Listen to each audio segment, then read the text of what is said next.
Hello student, आपका YouTube channel CSP institute पाउटा पर welcome है। हमने पिछली वीडियो में द हार्ट सिस्टम के बारे में डिस्कस किया था। आज हम रेस्पिरेशन सिस्टम के बारे में डिस्कस करेंगे। ठीक है, इसको हम पढ़ने से पहले हम इसके फंक्शंस, इसके ऑर्गन्स, टाइप्स वगैरह को डिस्कस करेंगे। इनके बारे में जानना जरूरी है। तो हम स्टार्ट करते हैं। आइए, सबसे पहले हम बात करते हैं इसके इंट्रोडक्शंस के।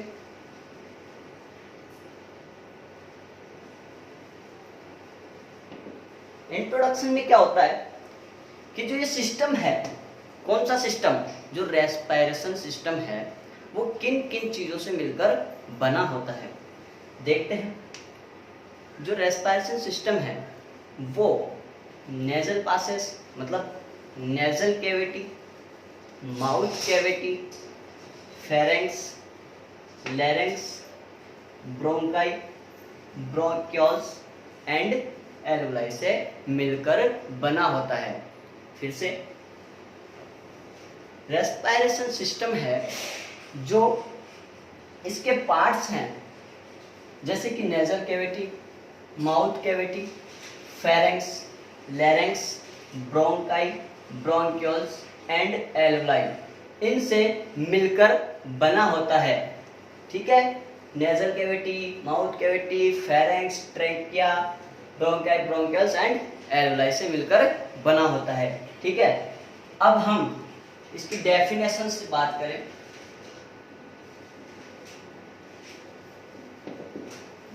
इसको परिभाषित कैसे करें, सिर्फ ओनली हम यहाँ इस वर्ड की बात करेंगे। किसकी? रेस्पिरेशन। रेस्पिरेशन की बात करेंगे। रेस्पिरेशन मतलब श्वसन। एक ऐसी प्रोसेस होती है, बॉडी के अंदर गैस एक्सचेंज होता है। क्या होती है? द प्रोसेस ऑफ, ये डेफिनेशन है, gas exchange in body, that is called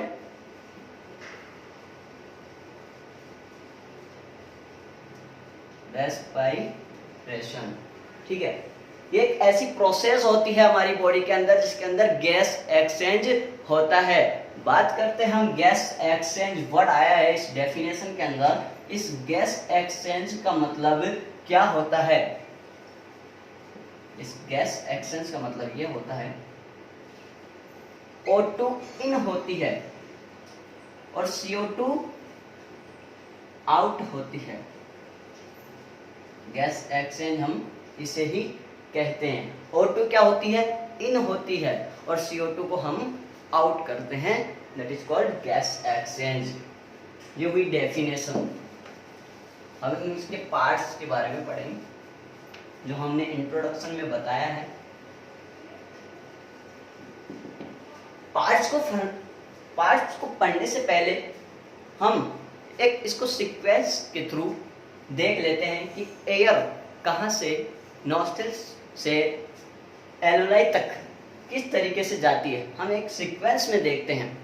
तो इसका सीक्वेंस, नॉस्ट्रिल्स जो कहाँ होते हैं? नेजल कैविटी में। नॉस्ट्रिल्स 2 होते हैं, जो छिद्र होते हैं, हम उन्हें नॉस्ट्रिल्स कहते हैं। यहां से एयर आई नॉस्ट्रिल्स के थ्रू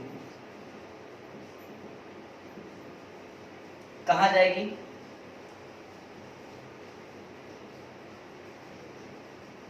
फेरेंक्स में, फिर लैरिंक्स में,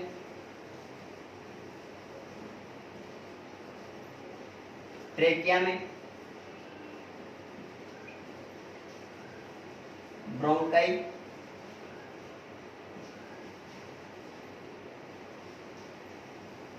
ब्रोंक्यूल्स एंड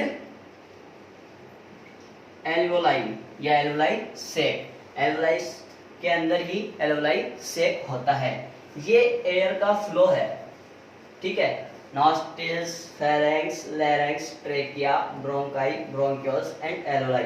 इसके अंदर एयर फ्लो होती है, एयर का मूवमेंट ऐसे होता है। ठीक है, अब हम एक एक पार्ट्स को पढ़ेंगे।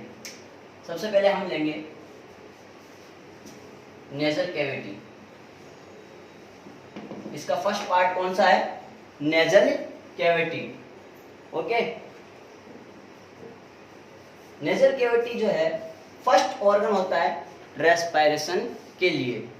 नेजल कैविटी है जो फर्स्ट ऑर्गन है रेस्पिरेशन के लिए। ठीक है, इसमें क्या होते हैं? 2 नॉस्ट्रल्स होते हैं, मैंने पहले भी बताया। नॉस्ट्रल्स छिद्र को कहते हैं। ठीक है, 2 नॉस्ट्रल्स। इन नॉस्ट्रल्स के अंदर फाइन हेयर एंड म्यूकस होती है।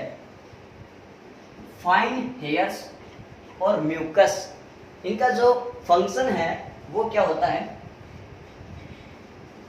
एयर को फिल्टर करना। म्यूकस है जो कुछ गंदगी, डस्ट पार्टिकल्स होते हैं फॉरेन, उनको अब्जॉर्ब करना। ठीक है, उनको अब्जॉर्प्शन कर लेती है। इनका ये काम होता है, फाइन हेयर्स और म्यूकस का। एयर को फिल्टर करती है और गंदगी को अब्जॉर्ब कर लेती है। ये बात हुई ओनली नेजल कैविटी की। ओके,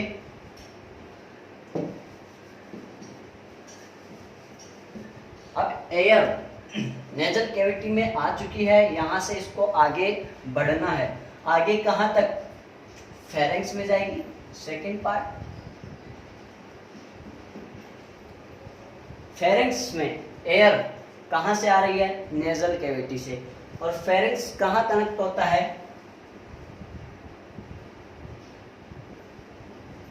लैरिंक्स से। फेरेंक्स कहां कनेक्ट होता है? लैरिंक्स से। क्लियर? लैरिंक्स जो है हम इसे कहेंगे वॉइस बॉक्स। क्या कहते हैं इसको? वॉइस बॉक्स भी कहते हैं। इसका फंक्शन साउंड को प्रोड्यूस भी करता है। हमारी जो साउंड होती है उसको प्रोड्यूस करने में भी इसका फंक्शन होता है। क्लियर? एयर का मूवमेंट ये ट्रेकिया से कनेक्ट होता है। अब एयर है जो लैरिंक्स से ट्रेकिया के अंदर आएगी। ट्रेकिया, ये जो पार्ट है ट्रेकिया है। ट्रेकिया एक ट्यूब लाइक स्ट्रक्चर होती है। क्या होती है? एक ट्यूब लाइक स्ट्रक्चर होती है, एक पाइप जैसी स्ट्रक्चर होती है। ये जो किस चीज से बनी होती है? Ring of cartilage. किस चीज की बनी होती है? रिंग ऑफ कार्टिलेज की बनी होती है।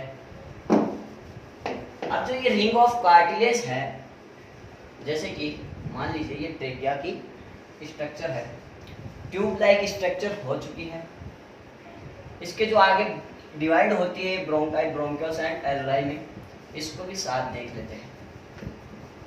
ठीक है, ये हो गई हमारी ट्रेकिया, ये हो गए हमारे रिंग लाइक कार्टिलेज। ये जो पार्ट है ये ब्रोंकाई होगा। क्या होगा? ब्रोंकाई। ये जो पार्ट है ये ब्रोंक्यूल्स होगा।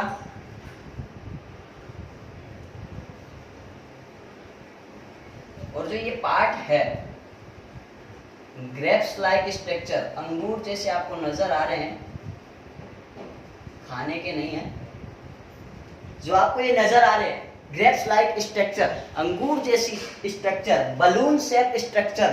ठीक है, इनको हम कहेंगे एलोलाई। ठीक है, हम बात कर रहे थे ट्रेकिया की। ट्रेकिया में बात कर रहे थे रिंग ऑफ कार्टिलेज की फंक्शन की। रिंग ऑफ कार्टिलेज का फंक्शन क्या होता है? ये जो ये ट्यूब लाइक स्ट्रक्चर है, जो ये पाइप है, इसको क्या करती है? सिकुड़ने नहीं देती है, इसको कोलैप्स नहीं होने देती है, मतलब ऐसे सिकुड़ने नहीं देती है। जिस तरीके से हम इस चीज को समझे कि एक पाइप है, उसके अंदर हम एक स्प्रिंग को डाल दें, ठीक है, वो स्प्रिंग क्या काम करेगी उस पाइप के अंदर, उस पाइप को सिकुड़ने नहीं देगी। आपको बात समझ में आ रही होगी। जैसे ही एक पाइप लिया, उसके अंदर हमने एक स्प्रिंग को डाल, एयर का मूवमेंट बना रहेगा, ये सिकुड़ने नहीं देगा। जो ये स्प्रिंग है वो इस पाइप को सिकुड़ने नहीं देगा। क्लियर? इसी तरीके से रिंग ऑफ कार्टिलेज यही फंक्शन करता है ट्रेकिया के अंदर। क्लियर? ओके। यहां से ट्रेकिया से होते हुए ब्रोंकाई, फिर ब्रोंकियोस में, ओके, फिर उसके बाद एलुलाई के अंदर एयर आ चुकी है, एयर आ चुकी है। जैसे हमने सीक्वेंस बताया था कि नेजल से कैसे किस थ्रू से एलुलाई तक आती है। यहां तक आने के बाद अब हम डिस्कस करेंगे एलुलाई के बारे में। एलुलाई में क्या हुआ, एयर आ चुकी है। एलुलाई में mainly O2 and CO2 means gas exchange होता है। कहाँ होता है गैस एक्सचेंज? एलुलाई के अंदर। यहां पर जैसे कि हम स्ट्रक्चर बना दें,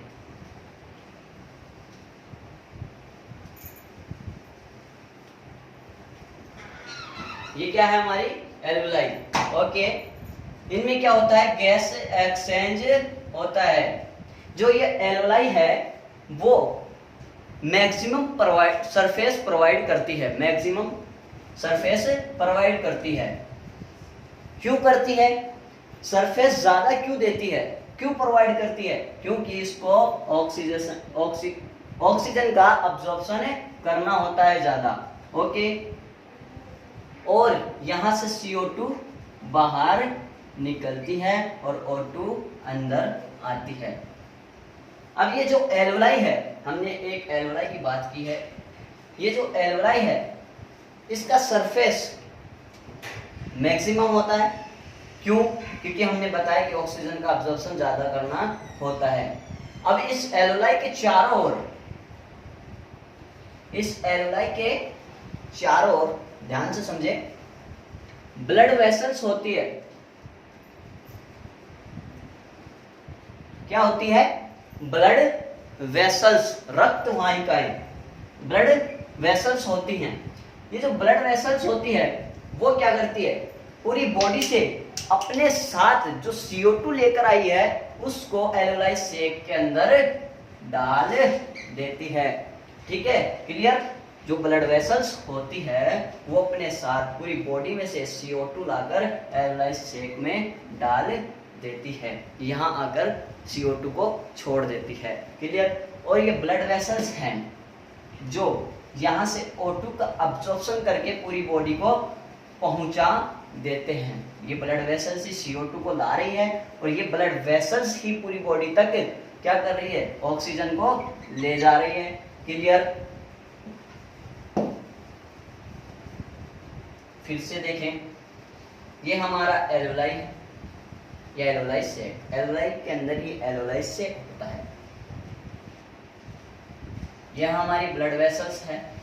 ब्लड वेसल्स के थ्रू ऑक्सीजन का अब्जॉर्प्शन होता है और अब्जॉर्प्शन करके ब्लड वेसल्स के अंदर क्या होता है, ब्लड होता है। ब्लड वेसल्स के अंदर क्या होता है, ब्लड। तो ब्लड वेसल्स उस चीज को, ऑक्सीजन को अब्जॉर्ब करके ब्लड के थ्रू पूरी बॉडी में ले जाती है ऑक्सीजन को। ठीक है?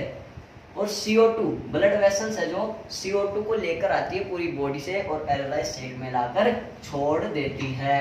क्लियर? अब यहां से जो CO2 का ट्रांसपोर्ट होगा वो कैसे होगा? जो O2 का हो रहा था वो नेजल, फेरेंक्स, लैरिंक्स, ट्रेकिया ऐसे हो रहा था। इसका एल्वेलाई सेक में आई, ब्रोंकियल्स में गया, ब्रोंकाई में गया, लैरिंक्स में गया, ट्रेकिया में गया, लैरिंक्स में गया, फेरेंक्स में गया। नेजल कैविटी के थ्रू हमें CO2 को निकाल देते हैं। क्लियर? एल्वेलाई सेक में हमने बताया ब्लड वेसल्स होती है, ठीक है। ब्लड इसमें क्या होता है? ब्लड होता है। ब्लड की हेल्प से पूरी बॉडी के अंदर ऑक्सीजन को पहुंचा दिया जाता है। ब्लड में किसकी हेल्प से? आरबीसी की हेल्प से, रेड ब्लड सेल्स की हेल्प से। और आरबीसी में किसकी हेल्प से? हीमोग्लोबिन की हेल्प से। क्लियर? हीमोग्लोबिन है जो 4 मॉलिक्यूल ऑफ ऑक्सीजन को पकड़ता है। जो ऑक्सीजन का अब्जॉर्प्शन है वो हीमोग्लोबिन के थ्रू होता है। 4 मॉलिक्यूल ऑफ ऑक्सीजन को पकड़ता है। हीमोग्लोबिन है जो 4 मॉलिक्यूल ऑफ ऑक्सीजन को पकड़ता है। क्लियर? अब आपके do you know, yellow box है, डू यू नो उसमें एक बात बहुत ही अच्छी है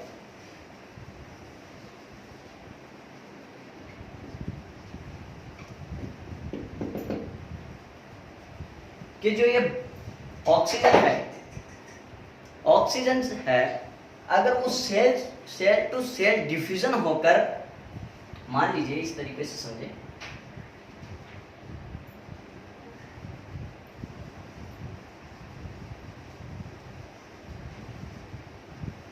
ये कोई एक व्यक्ति है, यहां से इसने एयर ली, एल्वेलाई तक आ चुकी है। अब एल्वेलाई में आने के बाद ऑक्सीजन को पूरी बॉडी में जाना है। कहां तक? यहां तक कि जो हमारे टो है, जो अंगूठा है, पैर का जो अंगूठा है, इसकी लास्ट सेल तक भी ऑक्सीजन को जाना बहुत ही जरूरी है। अब ये चाहता है कि सेल टू सेल डिफ्यूजन होकर जाए। तो बेटा सेल टू सेल डिफ्यूजन होकर जाएगा तो ऑक्सीजन को टो तक, अंगूठे तक पहुंचने में 3 साल लग जाएगी। सोचो 3 साल लग जाएगी तो यहाँ पर एनर्जी कहाँ से बनेगी, रेस्पिरेशन कहाँ से होगा? तो ये मामला गड़बड़ हो जाएगा। बिल्कुल क्लियर बात है। हमें तो ऑक्सीजन है जो विद इन मिनट्स के अंदर पहुंचाना होता है, विद इन सेकेंड्स के अंदर पहुंचाना होता है। तो हमारी बॉडी है जो एक स्ट्रेटेजीज तैयार करती है, उसको हम कहते हैं ट्रांसपोर्टेशन ऑफ ऑक्सीजन। क्या कहते हैं? Transportation of oxygen with the help of blood.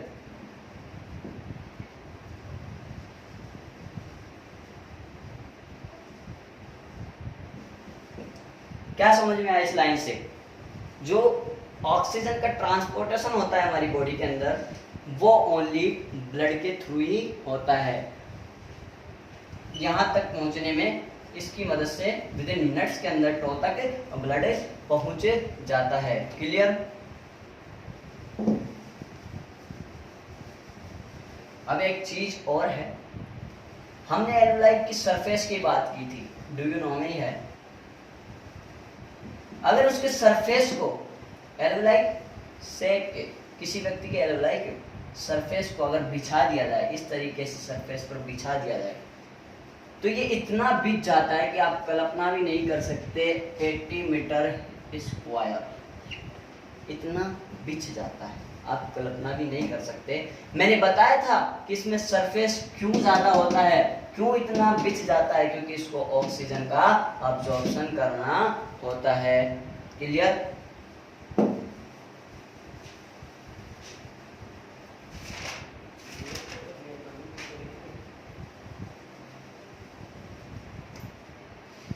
ये था हमारा रेस्पिरेशन सिस्टम। अगर आपको इस वीडियो से रिलेटेड, अगर इस टॉपिक से रिलेटेड कोई भी डाउट है तो हमें कमेंट कर कर ज़रूर बताएं, ताकि हम इसका सॉल्यूशन अच्छे से आपको दे सकें। और हमारी ये वीडियो अगर हमारी वीडियो आपको अच्छी लगी तो लाइक करें, कमेंट करें, शेयर करें। Thank you.